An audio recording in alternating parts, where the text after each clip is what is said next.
we are going to have a call-in coming in from Rome, Italy, a friend of mine who publishes We, the Italians. And Umberto Mucci is going to be talking to us about what's going on in Italy.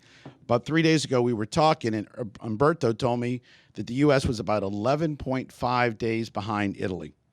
And man, the last 72 hours have been crazy in America.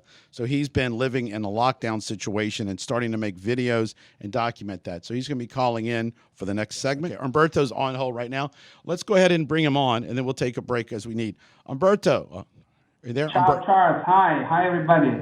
Hello there, Umberto. I just was introducing you and talking about the last 3 days in Italy of what's been happening. Mm-hmm. What can you update us with? And give us actually the background here, Umberto, what has transpired, and also like to hear the difference between Italy, France, and Germany as well. Yeah, well, first of all, hi to everybody. Well, we're in lockdown. This means that we're allowed to go out to take a brief walk or for emergencies, healthcare, or to go to work, or to go buy groceries, supermarket, or drugs. The whole country is like this, even if the virus is spread much more in the northern part of Italy than the southern part of Italy.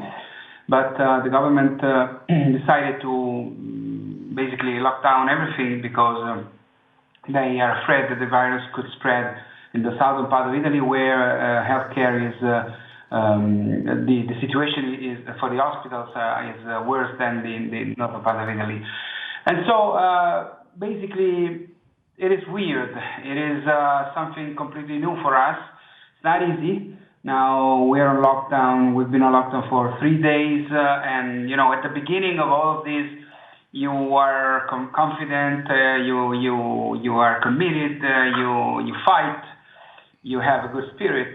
Then I'm expecting that in a few days things could change because people will get angry or depressed. And the lockdown is up to March 25 for some things and April 3 for some other things, but there is no certainty that the things will get better after. We are now in a situation where the curve of diseased, contagious people, infected people, and deaths is still growing because, as a matter of fact, I'm learning that what you do now it affects the situation and the outcome in 14 days or something. So for now, we just have to be confident and trust the government and basically not going out of the house if we don't need it. Umberto, we have 1 minute, then we will be taking a 3-minute break, and then we'll be coming back for a full segment. So sure. How do you, are you saying personally, I know you have how many children do you have? One daughter. How is your daughter, and how old is she? She's 14. How is she adapting? Are there certain things you need to put in play to have her deal with being the confinement of being in lockdown? No, for now she's good, and we are monitoring her behavior, but she's very good. She's fine. I expect for her to experience some problems in a few days because she's an adolescent, so it's a particular. Umberto, I'm gonna tell you one thing. We're gonna need to be taking a 3-minute break, and then we'll come right back. So Umberto, compare Germany. You told me earlier 3 days ago how America was about 11 days behind Italy. And in America, we have seen so much happen in the last 72 hours, almost since you informed me of that position. Do you see now, is Germany realizing that they may need to go to a lockdown? Yeah, I base my assumption, I'm not a doctor, I'm not an expert, so I don't want to appear like those people who just think that they know everything because they studied it on the web. But there was a diagram published by the World Health Organization, and they compared the curves of infected people by different countries. And from this diagram, it seemed that 2 days ago that the United States were 11 days and a half behind Italy, while Germany 2 days ago according to the diagram from WHO, was 9 days behind Italy. France was 9 days behind Italy. And the UK was 13 days and a half behind Italy. So behind Italy means that they were comparing the curves and they were seeing that what happened in Italy 11 days and a half before 2 days ago was happening in the USA 2 days ago. And so assuming that if nothing changed, but I don't know exactly what should or could change because I'm not an expert, they would think that the United States were 11.5 days behind Italy. Again, it's a scary territory, this one. I don't want to alarm anybody. People don't know me. I'm the most pro-American person you'll ever find in Italy. I'm completely in love with the United States. I am alive because of the United States, because the Americans saved my father during the Second World War. So I'm in love with the United States. I don't want to seem a terrorist. No, and actually I do want to say we've met in New York and we correspond a lot. You cover America very well in your publication. You have 6 areas. You have the North, West, Central, and Northeast, and you have the South, West, Central, and Southeast. And you spend a lot of time promoting Italian events in America. Your love for America comes very much across in the amount of time you spend in America and what you do to help the Italian communities in America.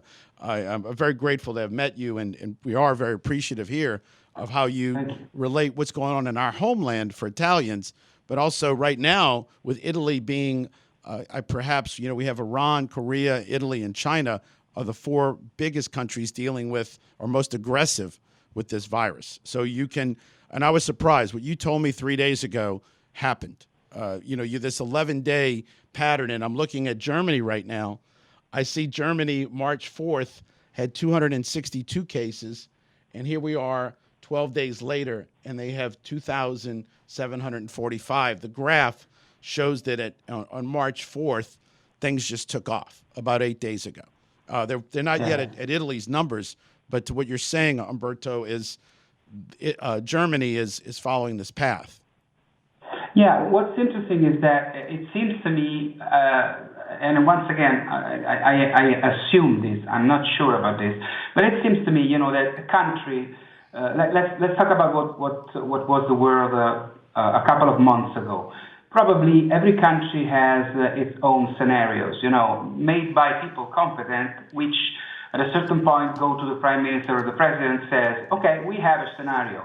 What if a deadly virus spreads? Of course, a couple of months ago, that was something very almost impossible to happen, And so the prime minister and president would say, okay, this is what I would choose instead of the other possibility, but it's a choice that you do knowing that it's never going to happen right now, 2 months ago.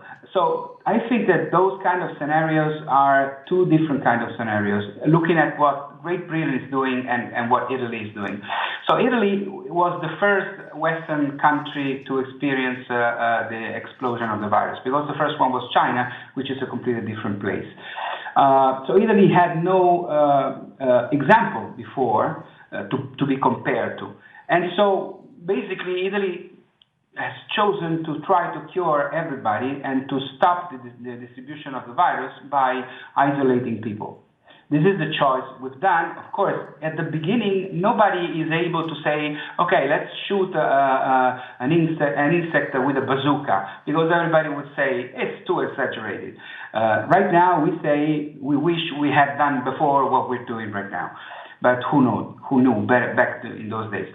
Great Britain yesterday said a completely different thing. Great Britain said, and this is the official Ministry of Health of Great Britain, they said the 60% of Britons have to be infected by coronavirus because they wanna grow the herd immunity. The herd immunity is something that says a sufficient number of people have a virus, and so they will be immunized and things will get better. So this is a bold choice by Great Britain, because if you think about 60% of the Britons, you're talking about 40 million people. The Britons are 67 million people. The 60% is 40 million people. Now, As for right now, in the other countries, not in Italy, but in the other countries, the statistics say that 1% of the people who get the virus dies. 1% of 50 million people, or 40 million people, is 400,000 people. So yesterday, the Ministry of Health of the Great Britain said that they expect 400,000 people dead. This is what they said, according to the fact that 1% of the people who is infected dies. Umberto, that's mind-boggling to try to comprehend that a government would take that on, because we think about the wars that we fought. We had 400,000 from the Civil War in America, or how many we lost in the World War II. And we look at these numbers. I mean, how would you care for 400,000 dying people in Great Britain? That's a staggering number. To me, the answer is that they are confident. Probably they are right. I'm not saying that they're crazy, because I don't know. But surely they are very confident that they will be able to cure people avoiding this 1% rate. Italy has a 6% rate of death of people who get the disease. But this is different because we count every person who had coronavirus and died as dead by coronavirus. Other countries do not do that. If I have renal failure, heart disease, or I have cancer, and I'm almost dead, and I get coronavirus in the other countries, and I die, I'm not dead by coronavirus. In Italy, I am. This is why we have a bigger rate of people dead, because we consider everybody who dies and had coronavirus dead by coronavirus. Other countries don't do that, and probably they are right. But let's leave aside Italy. In the other countries, let's say Japan or South Korea or China, the rate of people dying because they were infected by the disease is 1%, between 1 and 2%. 1% of 40 million people, 400,000 people. So this is a different approach. You know what I mean? Probably they had two scenarios, and they thought that the scenario they would run was this. I cannot say if that's better or worse. I cannot say that. I'm not an expert. They probably are not crazy. It's a bet. But also what Italy did is a bet, because you don't know what's happening. And this is something that will change everybody, every country. Umberto, we have 1 minute left, and then we'll come back to more, because I want to talk about the Italy approach, because in America we have many poor areas. And what you said about Italy doing the lockdown, because obviously, how do you handle areas that don't have the resources that are the remote areas? And America has many of those, and we definitely want to touch on that. But also, we'll come back a little bit, too, on this European philosophy, because you obviously have people traveling so much. So if Germany if England has got a different plan than Italy, that's going to really impact the European Union. We've got 15 seconds right now. Okay. What do you... And I guess right now we'll just wait to that. We're on WGSO. We're filling in for Jeff Carrere. My name's Charles Marsala. We're going to be right back with Umberto Mucci. Umberto, what day of the lockdown are you in right now? In Rome is the third. But the northern Italy has been in lockdown for at least a couple of weeks. Now, let me say something. The 3/4 of the deaths in Italy are in Lombardy, which is the most important region in the north. In the south, there are very few. Only 1 in Campania, the region where Naples is, and 5 in Puglia. There are no deaths in Sicily, in Calabria, in Basilicata, in Molise, no deaths. But in the south, the health system is less equipped than in the north. So for this reason, the government has decided the lockdown throughout the whole country, because they want to prevent the virus to move heavily to the south, because it would be devastating. Italy has a population with an older average age. We have cured them, they live longer, but some are in poor health. That's more in danger from an attack like this. According to Bloomberg.com, Italy has the 4th best healthcare system in the world. And doctors right now and nurses are doing an exceptional job working double and triple shifts.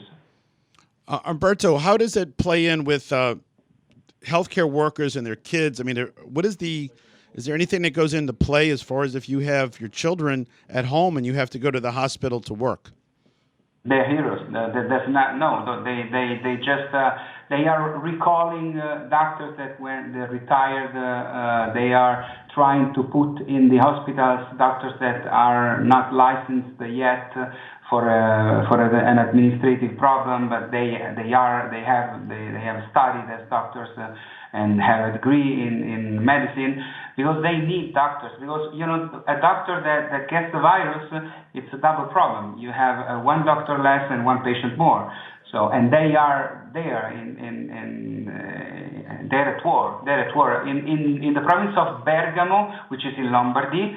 Now they have no morgue free. They are piling the deaths in the churches right now. Of course, with the hygiene that you need, but the morgues are full in the Bergamo province. And Umberto, here in New Orleans, we have a lot of people from Sicily. So you're saying Sicily right now has no cases of the virus? No, they have cases, but they have no deaths. No deaths. No death yet. And what we're realizing is what's going on now is to try to reduce things in the South, because the South does not have the facilities to deal with the virus the way the North does. Exactly. And that applies to America, because here in America we have obviously the major cities and the metropolitan areas, but we do have many farmers. So the idea would be to prevent the virus to getting into those rural communities. And what Italy's doing there is an important way to get that to show how to do that, it seems. Well, yes, these are two different countries. But, the problem is that, once again, if you don't do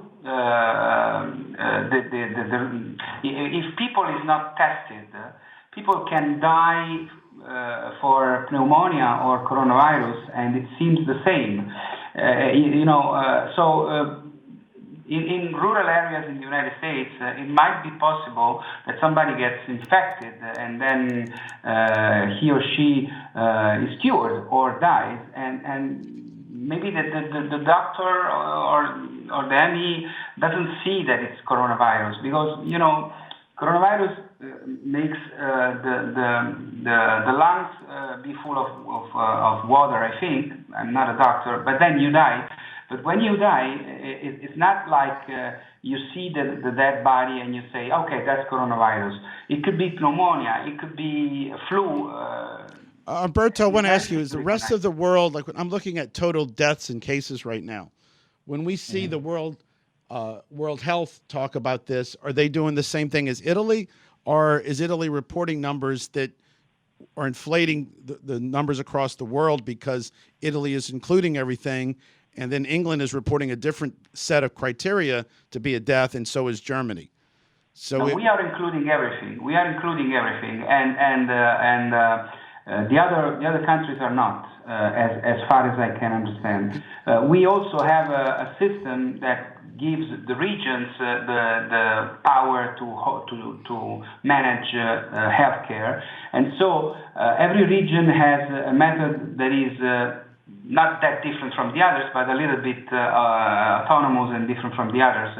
And so, it's not easy, because now it's a chaos, it's a total chaos. So I'm not sure that, yesterday they said that we had 1,016 deaths.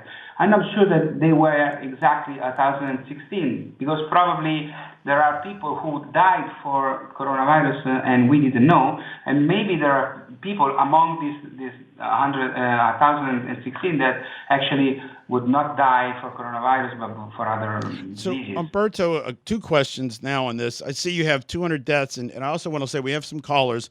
We will take calls after the break. I want to get some more data out of Umberto as he's called internationally here.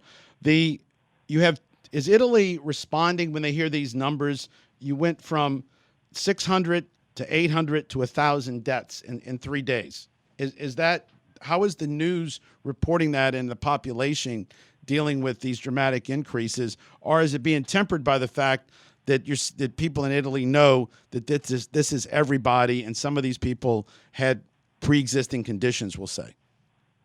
Well, at the beginning there was a little bit of miscommunication. Nobody studies in the government, in the usual government. Nobody studies to communicate and manage a crisis like this.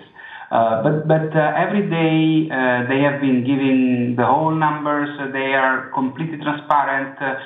Their choice has been to be completely transparent. So the websites, the media, somebody says that they are too transparent. But they've been doing a good job. It's not easy. It's not easy at all. They probably should have asked immediately for a manager of crisis management in communication particularly, but now everybody in Italy understands that we have to be patient. In 60 million people, you will have maybe, 100 people, 1,000 people, maybe let's say 10,000 people who do not want to comply, but in 60 million people, it's a very, very small minority. I'm worried about what will happen in, let's say, a week, because people get angry, gets tired, and ends up without money because everything is stopped. And so that will be a problem. The worst is yet to come. And how is I believe when I talked to you on Tuesday, you'd already told me about the impact on the Italian stock market. And then we saw 3 days here where we've had a lot of volatility. I believe it was up when I last checked today, but yesterday was a catastrophe for the market. How is the Italian stock market holding up? No, today it's recovering 15%. Yesterday it lost 17%, but that's because there was a press conference from the chief of the European Bank, and she was the former president of IMF, Christine Lagarde, and she did a mistake because in communicating she basically said that something like she didn't care about the spread of the rate of the titles between Italy and Germany, and that sent a crazy message to the markets. Of course, the markets are a very big problem, but not just for Italy, for everybody in Europe. And Umberto, food. We're seeing here in New Orleans a run on toilet paper. What is the situation in Italy right now as far as taking care of essentials, toilet paper and food? Are people able to go to work and make those products and deliver them? And are you able to get them? We have no shortage at all of food, water, detergents, drugs. No shortage at all because everybody is working in this in the sector, and so that's not a problem. And by the way, let me tell that Italian products are completely safe. So please, if you want to help Italy in the United States, all the listeners, please buy Italian products. Double the box of Italian products because it could help just a little bit. All right, and then Umberto, you post a video every day. What is your site for people to go to get your information? Yeah, so the site is wetheitalians.com, but the videos are on our YouTube channels. So if you go to YouTube and you go to the We the Italians YouTube channel, every day there's a new video, and they're pills, they're short videos. The one for today was a 5-minute video. I'm about to post it, and I just try to explain the situation, giving hope, because there's a wonderful spirit in Italy right now. There's a lot of voluntary work. There's a lot of people who is doing a great job. Just to tell you, we're trying to maintain our spirit. In a couple of hours, Rome will have a lot of people going in their balconies and singing the national anthem all together at 6 p.m.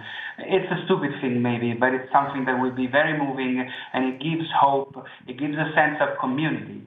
Another thing that we are launching, and we are launching it maybe tomorrow, we are just waiting for a video to be posted.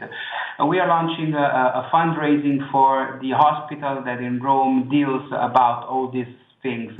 It's called Spallanzani Hospital, and there will be a fundraising on GoFundMe. We're waiting for a video for the general manager of the hospital that, of course, is busy dealing with a lot of problems, but she will do a video and she will send it to me, and we will post it on GoFundMe page. And so if you can, and all the listeners, if you can, please go to go to GoFundMe.com, look for We the Italians Against Coronavirus, and please make a donation, even a small amount of dollars. It's okay, because this hospital really is the one from which the first vaccine for Ebola came out, and from which an important drug fighting HIV came from. So it's an excellence, an Italian excellence, and they need help. So all together. Umberto, I'm going to interrupt you here. I'm seeing I got about 30 seconds. We have two callers. When we come back from the break, we'll take them. And also, I have one more question for you as far as when we come back from the break. What happens when Italy relaxes and you have Germany or other people, and how you're going to handle the international community post the Italian ending of the lockdown? Umberto, you told me it's noon. It's almost 4 p.m. in Italy right now, right? Yes. And it's 6 p.m. in Italy, or noon in New Orleans. Everybody in Rome is going to step out on the balcony to sing the Italian national anthem. Hopefully everybody. For sure, me and my daughter, we will do that. Okay, we have a pasta luncheon starting here at the Hilton, and I want to get the word out that in 2 hours, if you're Italian, put it on your radio, because I don't know the Italian national anthem, but I know I have some friends that do. But in solidarity for Italy, if you're Italian, at noon, play the national anthem, find it on Google, and let's support Italy. You have a GoFundMe page, Umberto, called We the Italians? Yeah, it's not called We the Italians, it's called We the Italians Against Coronavirus. So if people go to GoFundMe.com, and then in the search engine they search for We the Italians Against Coronavirus, they find the fundraising. I'm waiting for the video from the general manager of Spallanzani to be posted. That will be a tool, a very powerful tool, but the fundraising has already started. Okay. And one last question I have before we get to the callers is, Umberto, what happens when you guys end lockdown and Germany is 10 days behind you, France has got their things going on, Italy might say, we have stopped the virus from getting into southern Italy. We need to let our people get back to work or be in the streets. But yet you have neighboring countries so close that have different situations. Has that been discussed? Well, I don't know if the government has discussed this, to be honest, and I don't know the answer, because I don't know exactly when we will be ready to say that we are not in danger anymore. Probably only when the vaccine will be ready and available for everybody. But this is not happening for months. Even if let's say what we are doing right now means that hopefully the curve will slow down, and the number of infected will slow down, and the number of deaths will slow down. And maybe at a certain moment in April, in May, there will be no deaths one day. But then what happens? That means that a lot of people could be infected again, or not again, but they weren't infected before, but they could be infected too. So it's a very, very hard answer to give, and it's not my place to give it. Okay. So, Umberto, we have a few people that have some questions for you. I'm going to start with Alan in Algiers, and let's hear what Alan has to say. Alan, welcome to the show. Yeah, thank you, Charles. Thank you, Umberto. I got two quick questions. Most of those countries are part of the EU. Doesn't the EU dictate a policy that all the member countries would have to follow, or can they unilaterally establish a policy that the EU doesn't tell everybody to do this or do that? And the other question is, Jeff Crouere played a tape, I think it was yesterday. He said that, okay, every year we have the flu virus in this country, and they get the shot. But even though they do, 45,000 people die of the flu virus here every year. But they don't shut everything down, even though you got the flu virus killing 45,000 people. Why is that? And I'm going to listen to the answer. Thank you, Alan. Umberto, I'll let you answer that. Thank you, Alan. So about the first question, yes, we are members of the EU, but the EU has not a power about how to manage a healthcare crisis. Not at all. I mean, we seized some sovereignty, but not about this. So there is no common policy. The EU is not like the United States. The United States, is something that came from 13 colonies. They got together. The EU has not that glue that stick together all the countries. And about the second question, to be honest, I'm not a doctor, but the problem is that I don't think that the flu kills 1% of people who gets it. Coronavirus actually seems to do that. And I think also the coronavirus seems to spread. I have a friend here, Umberto, who's has family in a senior facility, and I feel for him now. I mean, it's easy for us to be a little bit distanced from it, but when you start to have somebody that you know is impacted, you take it more personally. So I'm also thinking that it seems that it spreads faster than the regular flu. That people have go to basketball games not worried about spreading the regular flu so much, and if somebody gets it, they handle it better than this coronavirus. Would that be a safe thing to compare it to? That when you get the coronavirus, it's spreading faster and it's more powerful than a normal flu. Yeah, I think so. And plus, there is no vaccine. There is no vaccine. They're working on it. Italy is working on it. Israel is working on it. The United States is working on it, but there is no vaccine. Okay, we're going to go to Joseph in Metairie. Joseph? Hello? Yeah, thanks for your patience. I wanted to give Umberto a lot of time there because he's calling in from Italy. How can we? What do you have to say? Well, I'm curious as to why there seems to be a complete indifference in wanting to have an investigation as to how this whole thing started. I even, believe it or not, I'll ask the question, where did it really start? Because it might have started in the true origins of this virus might have this problem, international problem, this contagion, might have started outside of China, and the Chinese eventually are being forced to accept the blame for it. But the thing is, there's no investigation. No one wants to learn the truth about the origins of this whole thing. There's nothing going on in the United Nations. There's no desire to want to investigate this. Well, Joseph, I guess I'll go back here. We can talk after the break on this because Umberto is a specialist, and I'll say that tongue-in-cheek a little bit, Umberto. I know that you're not a doctor, but Umberto's in Rome, and he's giving us the perspective of what it's like to be in lockdown in Italy. Your point there, Joseph, is about China and the UN. It's outside of his area of specialty, and we can speculate on that after the break and Umberto moves on. But I want to deal with questions right now that we have that he can answer as far as Italy. I can happy to. Sorry, Charles. Let me just say one brief thing.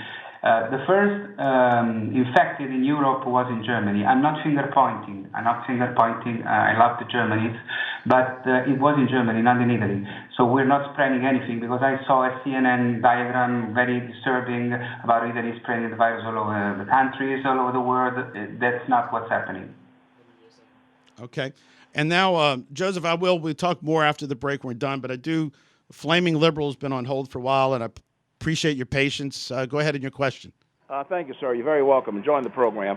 There was a guest on this program yesterday who had a theory that the coronavirus is a product of a combined effort by the Chinese and the Democratic Party in order to defeat Trump in the election this year or to kill President Trump. Now, my opinion of this theory is, if you believe that, I can convince someone that Pavarotti is something you eat with extra cheese, and grape nuts is a venereal disease. Now, what does your guest think about that? Again, I'm going to answer for Umberto because we talked about an hour on Tuesday, and he's not dealing with American politics. Umberto is telling us what it's like if we have to go to a lockdown in America, what it's like for his daughter, what it's like for food and supplies, what to expect in a lockdown. So after the break, because he'll be leaving us, we have a long-distance phone bill here, and he's got life to do in Italy. I'll answer that question. Unless, Umberto, you have anything you want to add, I'll be happy to talk to that because I have one more caller we want to get in before the break. and we'll be back. We'll deal with that. You said everything. Okay. Wait. Okay, we have one more. Brian from Metairie. Go ahead. Yes, sir. Mr. Umberto, it breaks my heart to see what happened in Italy, and we're praying for y'all. We really are. My question for you, March 4th, China is threatening to cut off all medicines made in China to the United States. Is that possible that this is going to happen to the countries elsewhere? Because most medicines are made in China, and if they decide not to ship medicines out, it's not just the coronavirus that Italy should be worrying about, but antibiotics, blood pressure medicine, medicines like metformin for diabetes is going to be cut off. How is Italy prepared if China brings this to the next level? Thank you. Umberto, what were your thoughts there? Are you getting medicine to deal with this in Italy? Yeah, thank you, Brian, for your prayers. And actually, I have diabetes and I take that drug, so I hope that it will never stop. No, actually, I don't think that we'll have a problem with that here in Italy. But yes, of course, the Italian pharmaceuticals are trying to do as much as they can. They actually have a drug that helps about the effects, not the causes, but the effects, and they are trying to give it for free to everybody here in Italy to relieve their pain. Umberto, we're going to go to the break. It's automatic right now, so hold on. I'll talk to you and right now, and we'll be right back with WGSO for Jeff Carrera's show. Thank you. But Umberto, I want to open this segment and want to thank you for staying.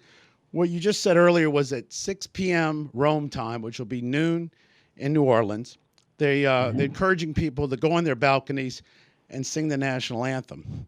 And I'm thinking in America here we should do that and maybe take selfies and let you guys know that we are in solidarity with Italy, because tomorrow is the anniversary of the lynching of 1891. And Italy stepped up to help New Orleans back then. Your thoughts on you've written about the lynching, and what is Italy's connection, so to speak, when that happened, as far as the sharing of the motherland and the people here in America? Are you talking about the lynching? Yes, and just Mayor Cantrell last year apologized for that. That got back to Italy. I mean, wasn't it? Was it something that became people needed to know about in Italy, that it was going on, or that it had happened 130 years ago, or is it something that is history? I think that almost nobody know anything about this here, unfortunately. But I know that back in those days, the diplomatic relationship between the two countries stopped for I don't know, maybe months.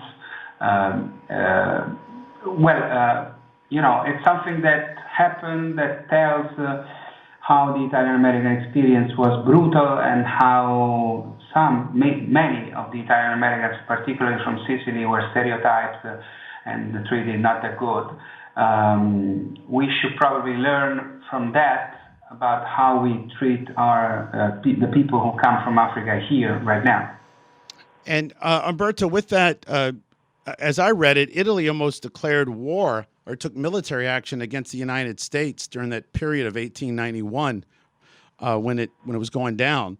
So there is this history. Then we had Italy was against the United States, so to speak, when the war started, but almost a liberation when the American Allied forces landed in Sicily and then freed Italy. So is there a tight bond to pay attention to what goes on in America and Italy between the obviously the descendants that are here now? No, I know that in Second World War we were allied with Germany and Japan, and when Japan attacked Pearl Harbor, of course, America declared war to Japan, and automatically there was war between Italy and the United States. But the link between Italy and the United States has always been fantastic and very, very strict. We love the United States. We admire the United States. We owe our freedom to the United States.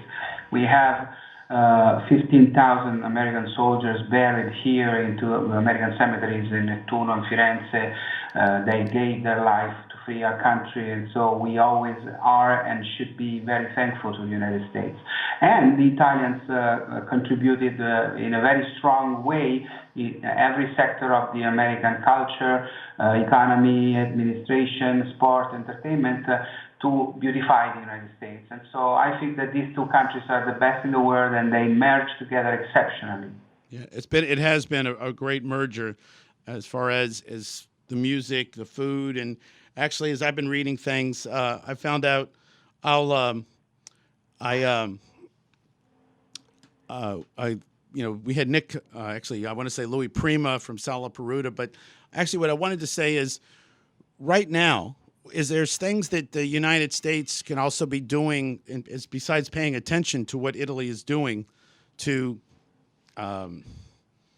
help Italy or learn from Italy, because what you're doing, I feel, is going to impact us in that we have to figure out we have remote areas and how do we deal with that. What can we learn from how Italy is handling this? Sure. So American soldiers who are right now in Italy, we have 3 American bases, they actually are helping. So the United States is helping Italy right now. About what you should learn, well, it's not easy because this is not a typical crisis. This is something completely new.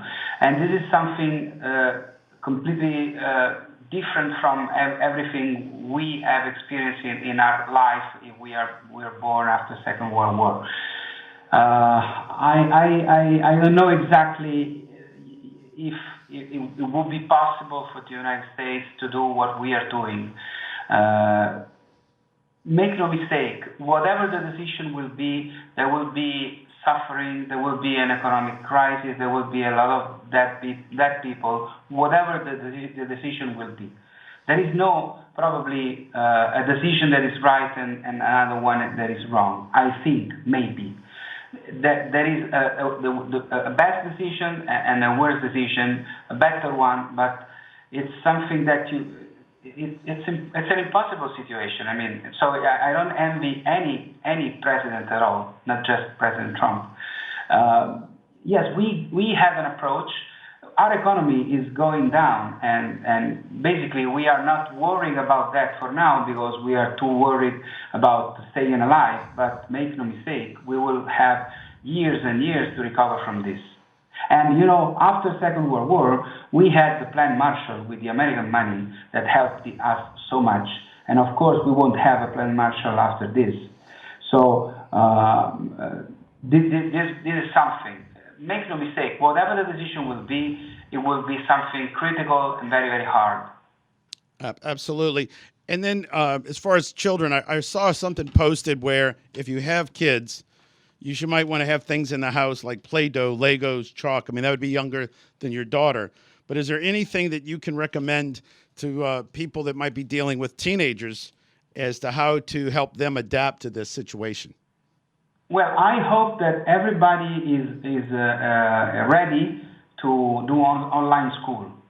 I hope that PBS and all the television programs are ready or should be ready to set up a completely different schedule with content for schools and for kids and for adolescents, because if they're going to stay home for a long time, they should be prepared to, end the year to have a curriculum done either online with, online education or on video. China, when shut down, they had 150 million kids learning online or watching television.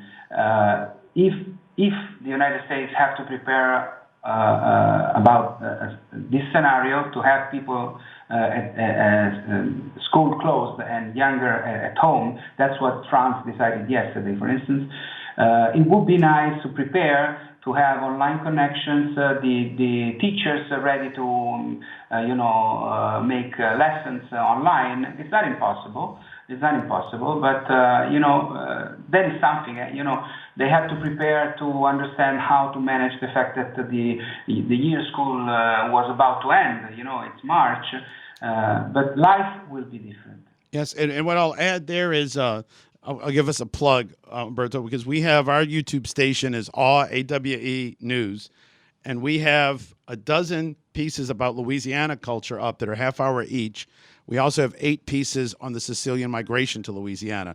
So I'll let you know that if you want to take a look while you're indoors, or if it happens to us that we need to spend more time indoors looking for things to do, you can obviously learn about Louisiana culture or the Sicilian migration into New Orleans and what that was like by watching the YouTube videos. So I guess it's also online learning is going to be more than perhaps just what the classes do, because there will be a lot of free time in the house to occupy. Thank you. Yes, I will. And we have, like I said, we have another guest that'll be calling in shortly. We have 2 minutes left here, but I do want to say that we have happy to have met you, and that we did go to meet at the expo. The expo's been canceled, but you come over at least twice a year to America? Yeah, 3 or 4 times. Okay, and then the Italian Expos, it's a great organization. The National American Italian Federation has conferences that are fabulous. If you're Italian, I definitely would recommend putting it on your calendar, either go to New York or D.C. for their conferences. And if it's clear, Umberto, I wanted to invite you. Our state convention for Italians is scheduled right now, July 17th in Baton Rouge. Lena will be performing afterwards, and on the next day will be the Italian Festival for Baton Rouge. So put that on your calendar as well. Is there anything you want to point out in our last minute here? Yes, please don't give up on Italy. We will come out stronger than before. We will change ourselves. We will survive. And please stay safe. Please do not underestimate this. I'm sorry if I sound too alarmist, too terrorist. I don't want, but I care about you all guys. I care about the whole country. I trust the American people. Please stay safe and be careful, please. Okay, perfect. I want to thank you for giving your time, and Italy is in our prayers. We obviously all were concerned. We know we have cousins over there and ancestors, so thank you for what you're doing and your advice to us on how to handle this better. This has been a great Umberto Mucci. Umberto, again, it's We the Italians, and We the Italians Against Coronavirus is the GoFundMe page if people want to make a donation. Thank you.